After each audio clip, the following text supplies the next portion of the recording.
Hello and welcome to the Transformational Speakers Podcast.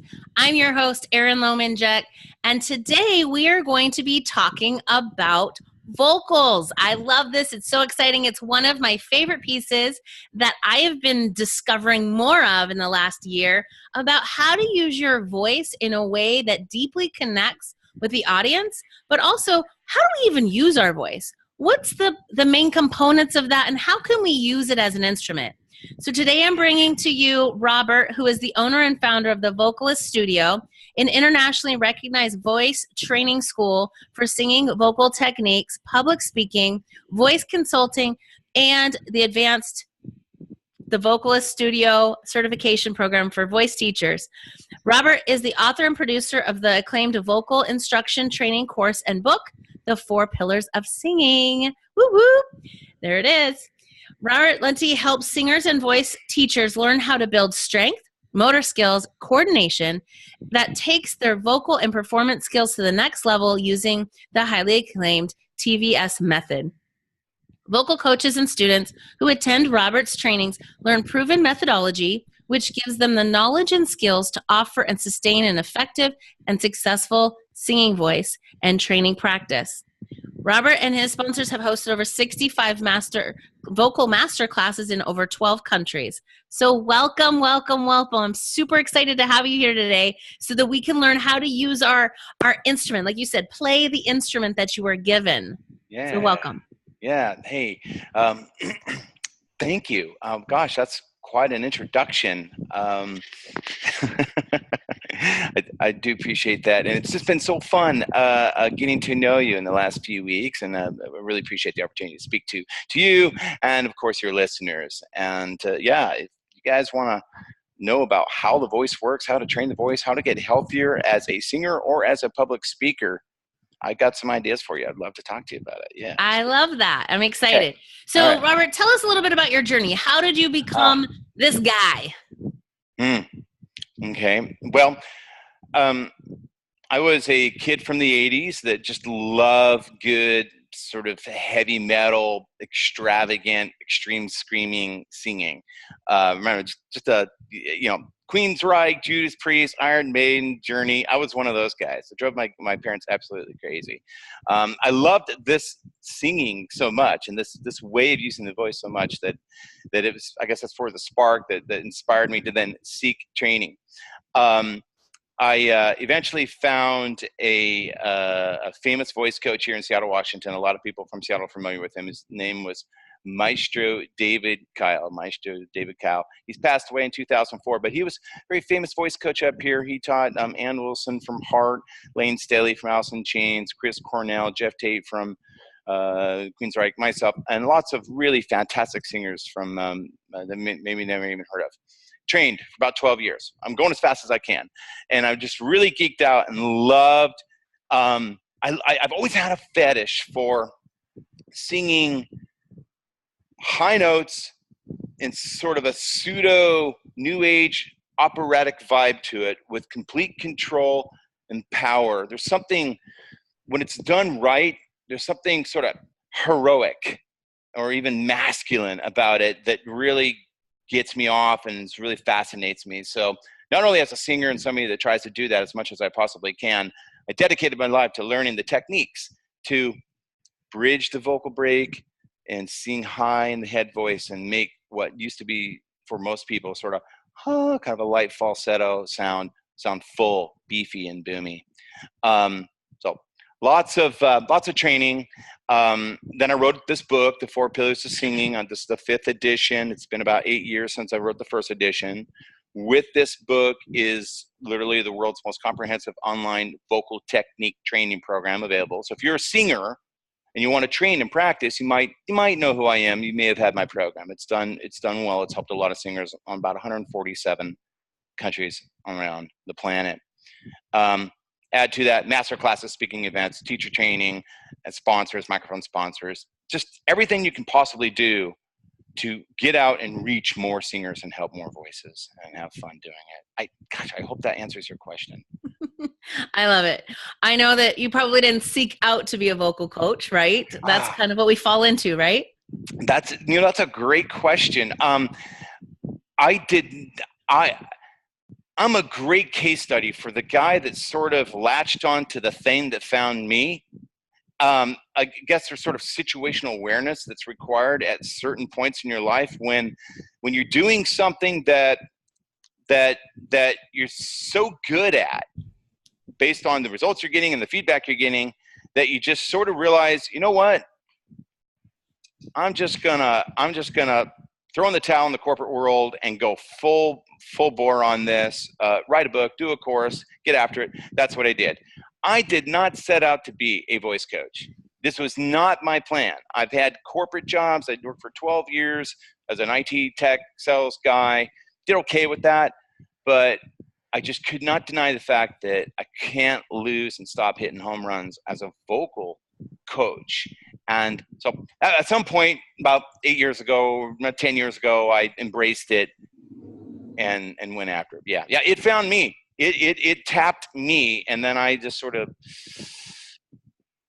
listened and went with it. I totally agree with that. I didn't set out to be a speaking coach either. I was a business coach, and literally on my drive to the world's greatest speaking training, I heard the big booming voice that said, "Get in your lane." And I thought, I'm in my lane, and I'm looking around in traffic like, wait a minute, I'm in my lane. And I remember the voice speaking back to me and saying, no, the lane that was created for you. I've been creating this for you your whole life. And I thought, but I don't know. I didn't do any formal presentations or speaking or theater practice or singing. I didn't do any of that. So why me? But like you, I was doing it, and everyone was asking, oh my gosh, I see you everywhere. How do you do this? How do you get on all these stages? How do you be so captivating in what you do? And I was like, And now looking back, I can see that I was dancing on stages at 2 years old and competing. I mean, you start looking, my first talk, 10 years old at my dad's funeral. But my whole life has been built towards this. I just didn't see it coming. Right. Yeah. But when you realize you're in it, you kind of know, like, because it's sort of easy, certainly compared to anything else that you're doing. It just feels very natural and very intuitive when you've found your thing. I think the important piece on this, if and when you have the opportunity for this to happen for some folks, is situational awareness. Being able to step back and look at what's going on and the results that are happening around you, be aware of it, and just kind of have the ability to be awake enough to say, gosh, over here I'm struggling and trying to get sales or whatever it is I'm trying to do in my day job, or whatever it is I'm trying to do over here. It's only okay, or it's not working. But over here, things are really smooth and I can't lose, and it feels intuitive. And I've never been really particularly trained to do that job, but I somehow intuitively know what to do, and what I do is good. If you find yourself in that situation, antennas up, listen closely, because that's life signaling at you to pay attention. Yeah, for sure. I mean, one of the things that, I learned so early was, I have this story about hearing my mom and my grandma say that it was painful to look at me when I was 10 because I looked like my father. So my 10-year-old self thought, man, I just need to make everyone feel good. And if I make everyone feel good, then I'll be good enough. And so what I learned to do was start to watch people's body language, their facial expressions. I could feel their emotions. So I heightened all those awarenesses. And then fast forward, coaching softball and volleyball, I'm all about watching someone's form. And I can see the slightest thing that's turning you the wrong way, or whatever that is, it's not effective. And now with what I do on stage, it's the same thing. I can read your psychology of what's going on for you based on your physicality and your facial expression. So I think you're right. Like, you fall into it, and then you see all these things that you've been kind of building along the way, not knowing they're your superpowers, and then being able to go, oh yeah, that's why I can see that stuff, right? Yeah, something like that. I don't have all the I don't have all the answers. I just know this is just the way I'm paying my bills, and I'm really good at it, and people keep coming back, so I'll just keep doing it. So I love that one thing you always talk about when we have conversations is about how you see voice as colors. So can you tell us a little bit more about that? Because I love that that's a unique way, and I know that there's actually a psychology thing about people who actually see music in color. Sure. So in vocal training technique, be it a singer or public speakers, one of the challenges that we have is you can't see sound. It's not readily easy to see sound. Now there are spectrograph software and actually a sort of a color-coded innovation inside my book, certain few exceptions where you can see representations of sound. But as a general rule, you can't do it. So that makes learning and attaining the retention of what you're learning more abstract and more difficult. Now, if we can get the eyes involved, though, because the eyes are very powerful information gathering organs. Maybe they're the most powerful. If you can get the eyes involved, so you can actually somehow, with a tool or an application or colors in a book like mine, to see vowels, then what happens is we have the ability to understand much easier what is truly the most abstract and most difficult concept in vocal training to grasp, and that is acoustics, resonance, and performance. It's sort of the super hard calculus piece of vocal technique. So we try to get our eyes involved with spectrograph software and colors. Now, in my training program, I have identified 10 vowels or sound colors. Now, when I say vowels, I don't mean linguistic vowels. I don't mean the vowels in my book. I don't mean A, E, I, O, U, and sometimes Y. Not the real vowels. When we talk about vowels in public speaking training and singing training, we're really using it as a metaphor for sound colors. I'll make my point. This is 5 language vowels. We've heard them before. A, E, I, O, U, and sometimes Y. And I did that perfect. This is 5 singing vowels or sound colors. A, I, O, R, U. 6 or 7 sound colors. That's what we mean by sound colors. And truly, it is a sound color. And when you begin to hear the vowels as sound colors, what do you do with that? Forward, amplified, and animated resonance for public speaking and singing, as well as pitch, singing and speaking higher to add excitement to your speech, and low. A big part of doing that in a way that will keep the voice animated, amplified, and not tired is by changing the vowel colors. Right? By modifying see, that's a modification of my singing vowel or my speaking vowel or a sound color.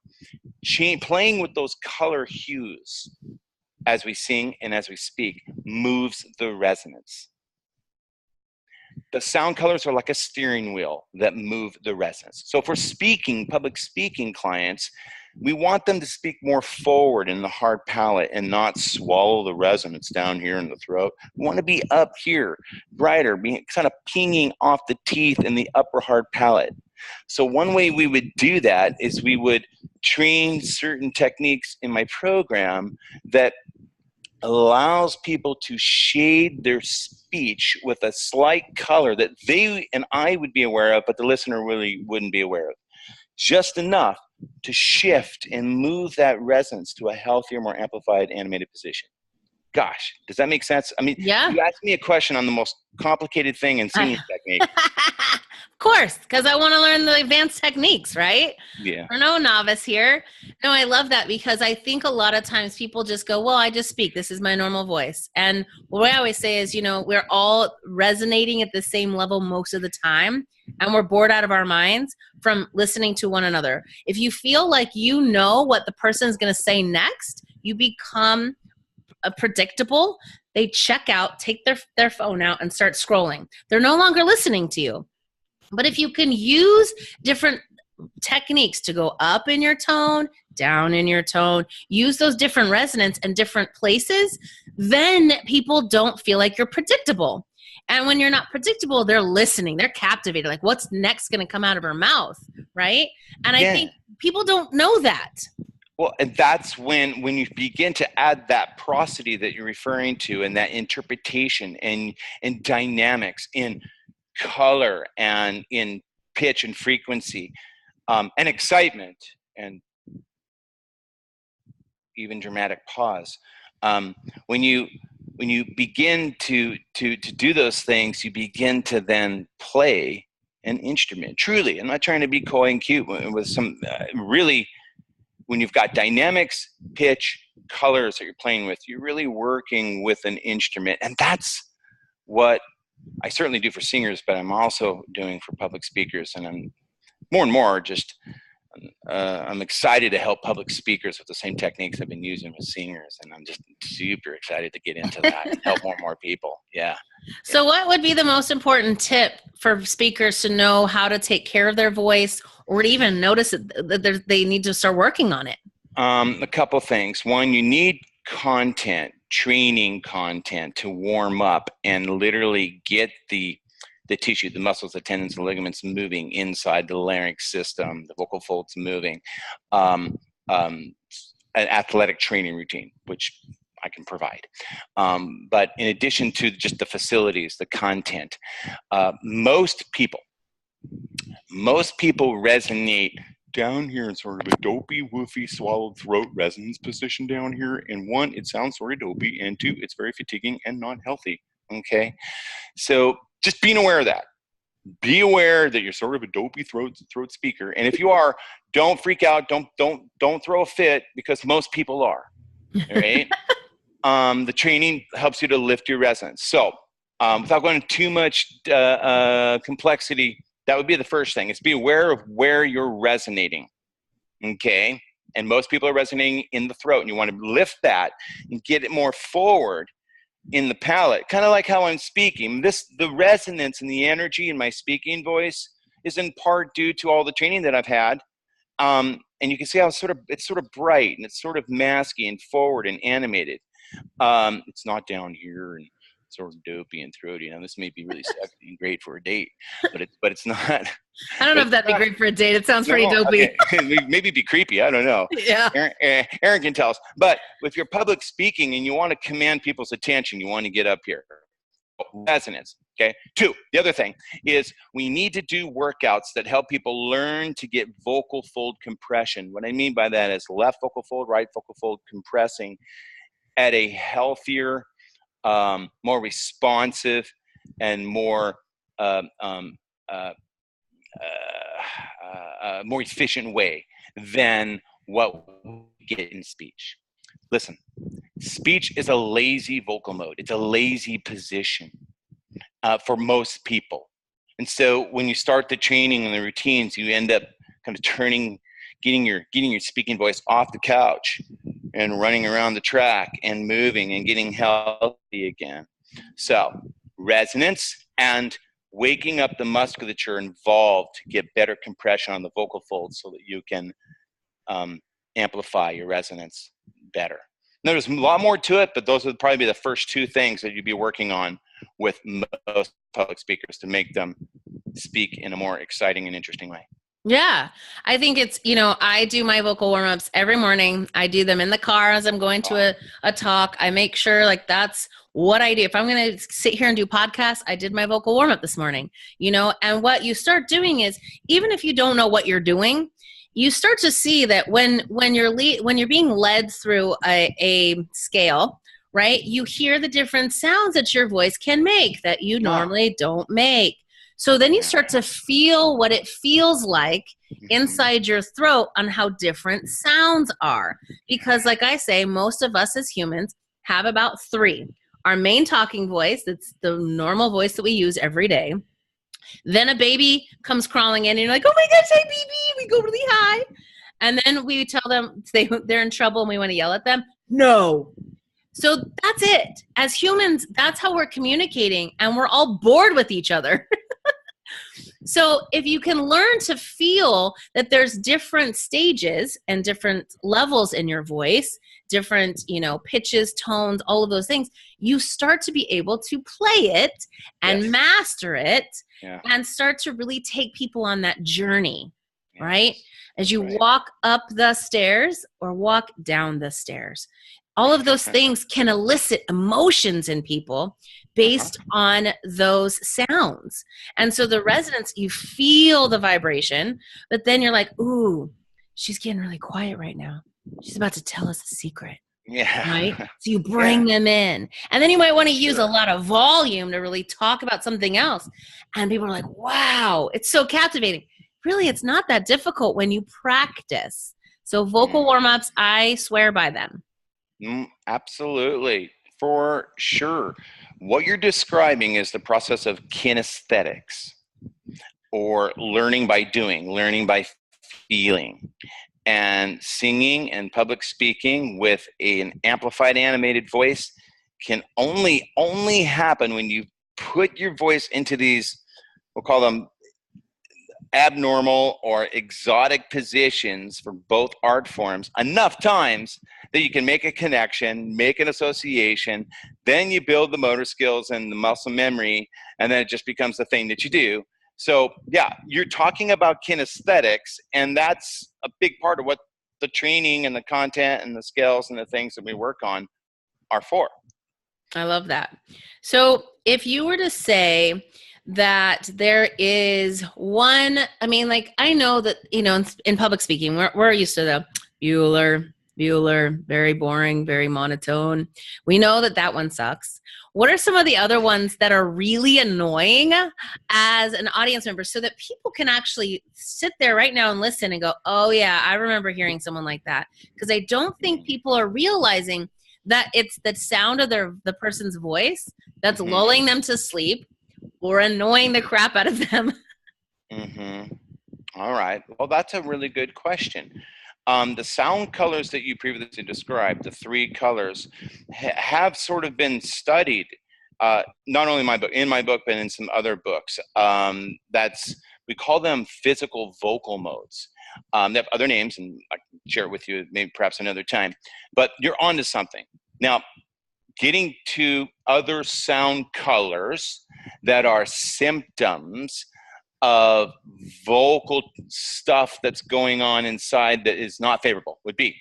There's numerous ones, just off the top of my head. One, if said vocal fold compression I was talking about, the ability to adduct or close the vocal folds efficiently, is not built. If you don't have that, and it's very common, a lot of people do that. Those that speak with a lot of wind might be an example.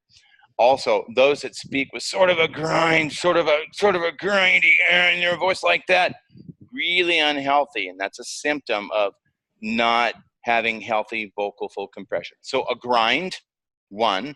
Two, too much of a windy sound color. Marilyn Monroe. Too airy. It's sexy in the right moment, but in a TED Talk, I'm not sure it's going to fly. Right. All right. And it is a symptom. See, here we go with your sound colors. The sound color of windiness to the trained ear the sound color gives me information. And what it tells me is, oh, your vocal folds are not compressing. We want to get your vocal folds to close so that you can speak with real tone, actually your tone, and not hot, windy air. Okay. So hot, windy air or grindiness are symptoms of vocal fold closure problems. Right? And there's another one. Sometimes people squeeze too hard on the vocal folds. And when you squeeze too hard, you get kind of quacky and shrill, and you do this and that. And if it gets too quacky and shrill, I don't need to explain to anybody what that sounds like. Right? So if we have a client that is suffering from a little bit of their body, we call it the attractor state. It's sort of fancy voice lesson talk for physical habit. The attractor state is to over squeeze and get shrill and quacky. Well, then we have techniques to help people sort of back off that compression and learn to relax. And when you relax the compression, In that particular situation, relax that compression, get rid of the quackiness and the shrill. You can add warmth to the sound color, and then sort of more balance, and it works better for everything you're trying to do. Yeah. So what about that nasal sound when more air comes out of people's nose than their mouth? Well, nasality is sort of sounds similar to overcompression of the vocal folds, and sometimes people misdiagnose overcompression or quackiness on the vocal folds as nasality. That's not nasality. That is quacking. Okay, it's too much compression. This is nasality, where it's really up here in the nasal. Yeah. Just want to explain the difference between the two. It's sort of interesting. What about nasality? No problem. It's all in the tongue and the positioning of the larynx. Okay, so if somebody's you feel like your sound color is a little too nasally because you're resonating too much in your nasal, not a problem. We'll change those vowel colors a bit. We'll do some workouts and techniques that help them to feel through the kinesthetics resonance that still has some nasality. All human phonation, speaking and singing, have to have some nasal. I mean, it's an important resonator. Yeah, the air comes here and here. Yeah, but not too much. Not too much, right? We don't want the predominance to be there. What do we do about it? Well, you diagnose it and you do some techniques and you get away, and it's easy to fix. Do you most people? Is it dropping the larynx down too, like relaxing enough to kind of come down a little bit so it's not so much? Interesting. To fix nasality, I wouldn't think so. But larynx, we call this larynx dampening. Larynx dampening maneuvers might be part of the solution for somebody that's quacking or squeezing too hard. Okay. Yeah, good solution, but it wouldn't really be for nasality, it'd be for quacking and compression. And so that's one thing, that's what I might do. If I had somebody that came in that was squeezing too hard, I might have them do some things to get the larynx to sit down and relax a bit. Yeah. And I think that's something that until you actually put your fingers on your larynx and start to understand how to drop it down, it's really weird. Like people well, I don't know. I don't have that. And then you do it and you're like, oh, now I see it. And one of the ways that I was taught is if you hold down and you talk like Yogi Bear, it actually will drop it so you feel what it feels like. Hello, hey, boo-boo. It drops it down. I love that we're playing with our throats and in video. And I know that those that can't see us on the podcast have no idea, but it's really funny. You should watch the video. But I love that that's one of the ways that you can actually start for the first time, maybe even feeling you dropping it down, because most people don't even know where it is, that they have it, that they can feel it, they can put their hand on it. So I think that's really awesome. So can you talk a little bit more about appropriate breathing? Because I think a lot of times, you're talking about some people that are really airy. They're going to run out of air really quickly because I don't know how you can hold that air. But what are the breathing techniques you teach people to really start practicing so that they, A, don't run out of air and then lose the end of the sentence? Because I hear that a lot. I'm talking, hi, my name is Erin Loman-Jack, and you're just kind of throwing away the last piece because I have no hair left. So what do you teach people about how to have enough air? Two things. One, get more air. And that happens by learning how to inhale more efficiently for singing and public speaking. It's not the casual, passive inhalation and respiration that we do when we're just doing what we're doing right now or walking down the street. You're very much aware of it, and you learn to breathe deep and low without raising the shoulders and the chest. There's a lot of core and oblique movement in good singing and public speaking breathing. Okay, so just being aware of low and outside inhalations and expiring. And the other thing is, which in the program, in the course, in the book, there's 6 workouts that are involved, different ways of holding the breath and doing the ABCs or counting, different things that I inherited from Maestro Kyle that are designed to build the endurance of your diaphragm and increase your lung capacity. I love that. So it's in there. Now, the other thing to when people are running out of air, well, if you have weak compression on the vocal folds, back to the vocal fold compression. issue. If your compression is weak, then what happens is too much respiration escapes through the glottis. So if you have weak vocal fold closure, the other issue I was referring to, one of the problems that gives you is you're bleeding too much respiration. Too much respiration is escaping through the glottis, and you run out of wind. Right. So as soon as you strengthen the motor skills to get better vocal fold compression, not only are you amplifying better and sounding better and more animated, but on top of all that, you're not running out of air. Yeah, because you're controlling the amount of air that's coming in and out. Mm-hmm. Like, okay, so I always think about this. I always put my hands on my belly and I blow up a balloon in my stomach, right? Okay. Not up the shoulders and try to fill up your lungs. It's really from the bottom up. And then speak when your tummy is coming back in, when the air is coming out. And you have a lot more air than you think you do. And so really feeling that up. And some ways that I had to learn how to do this, because as women, I'm just say we're wearing Spanx underneath some of these outfits. So we're trying to like hide and conceal. But the thing is, when you're actually speaking properly, your belly is actually extended because you have more air in there. So stop trying to hide it. Just own it and breathe properly, because your communication is more important than your belly fat. Let's be honest, right? Well, of course.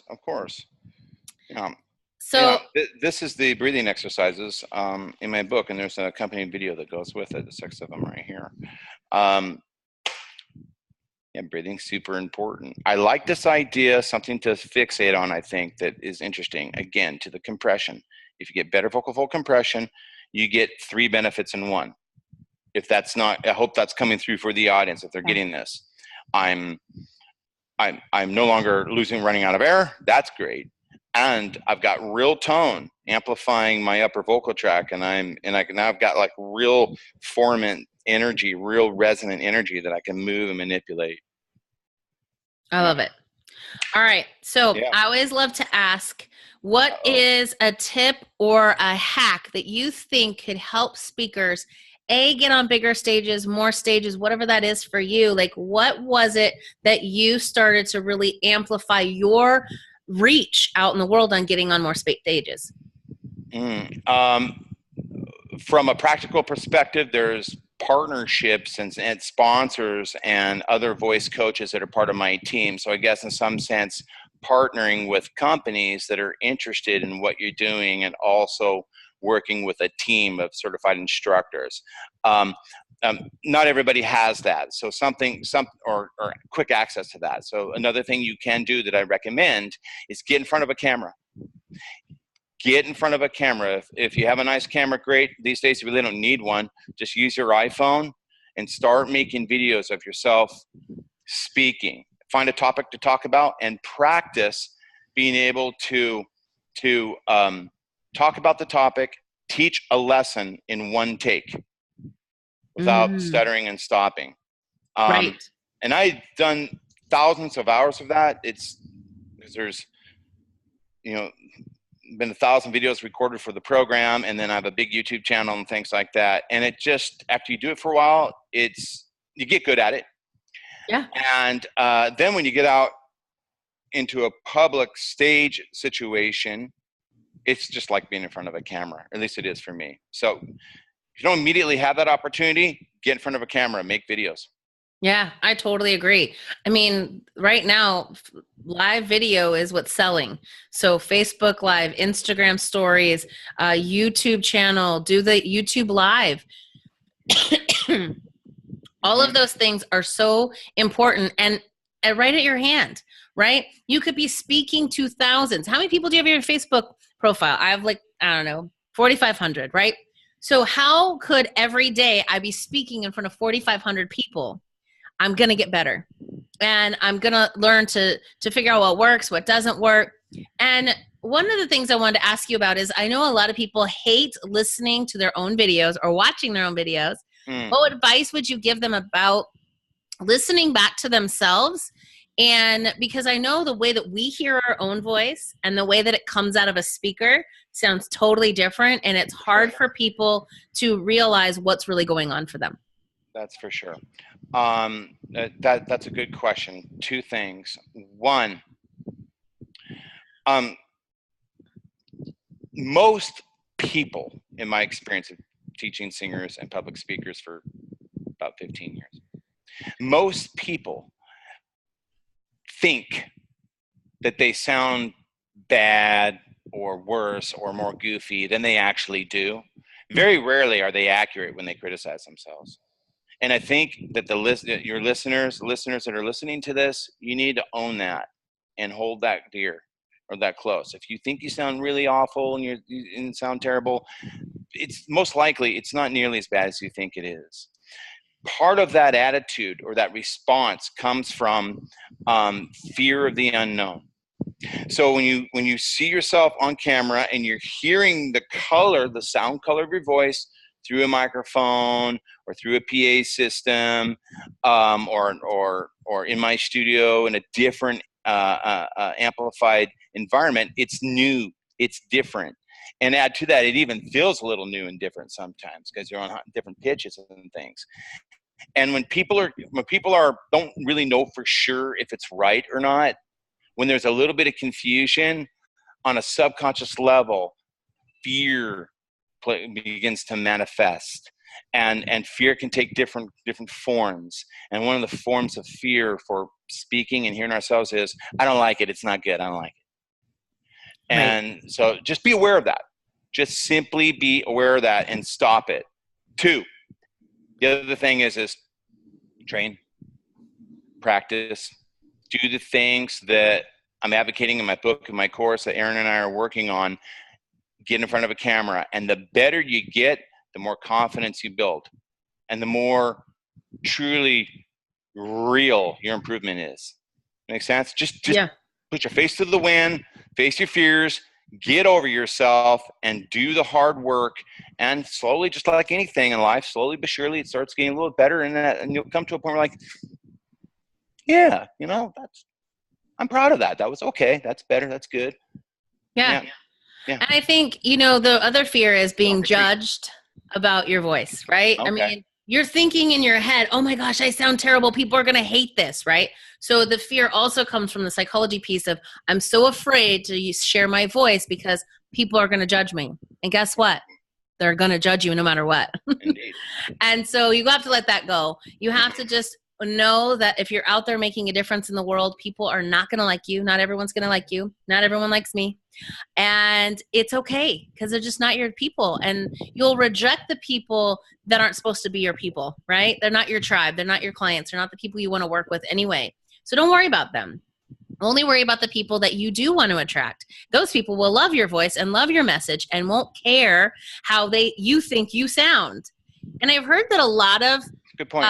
Famous singers cannot stand the sound of their own voice. They don't like to listen, or even famous actresses and actors don't go to their own premieres because they don't like to watch themselves. Do you agree that sometimes singers don't even like the sound of their voice? Well, sure. Singers do this for sure, but typically it's something that beginners do mostly. People with experience don't really do that anymore. People with experience, if you have experience and you're still coming back to me, you're getting good. Yeah, right. All right. So one of the major tips today is find someone that can help you. Definitely learn what's going on in your voice. And if you have no clue what we're even talking about, you definitely need to hire a vocal coach so that you can kind of get an idea of how to take what you have and really make it amazing, how to make it captivating and compelling and get people excited about what you're doing. And go ahead. Listeners need to understand, real important point here. You're not, what you feel every day in your speech mode, how you speak is not the only thing you can do with your voice. And you have to, it might be hard to believe because you've never felt anything else. And it's like walking and breathing. It's not the only thing you can do.